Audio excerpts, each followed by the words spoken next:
Parfaitement le besoin de changer d'air et de souffler, mais il faut rester vigilant. Alors, est-ce que le gouvernement en fait assez ou pas? Là aussi, vous allez nous dire ce matin, parce qu'on l'a vu avec ce fameux masque, tant qu'il n'est pas obligatoire, personne ne prend ses responsabilités. Est-ce qu'il faut aller plus loin dans les mesures?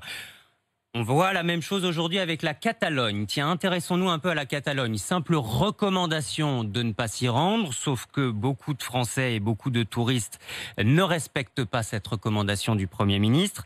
On va partir en reportage dans la station balnéaire de Rosès, très prisée des Français en Catalogne. Estelle Henry et Jean-Wilfried Forquet y sont pour RMC. Qu'importe les recommandations du Premier ministre, Eric, arrivé hier du Calvados, savoure. On est déjà venu l'année dernière et puis on n'a pas eu de soucis. Et puis cette année, je trouve que c'est plus sérieux qu'en France. Soit les autorités françaises disent on bloque complètement la frontière, ou on laisse la frontière ouverte directement, mais on ne peut pas laisser les gens dans le vague, c'est soit on vient pas. D'autres Français comme Fabien et Nathalie sont là depuis plus longtemps, venus d'Angoulême pour 3 semaines. Pas question pour eux de changer leur programme. Non, j'ai pas envie de partir, pas du tout.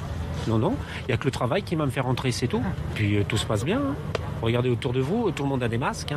Et moi, je pense qu'on risque rien du tout.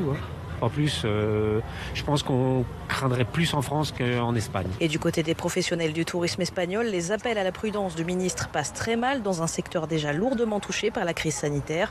Pim Garcia-Aubert, directeur du camping Juncarmar. Quand le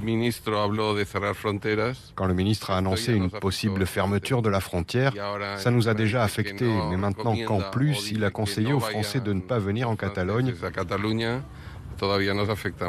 ça nous affecte encore plus. Parce que pour nous qui vivons grâce aux touristes français, c'est une catastrophe.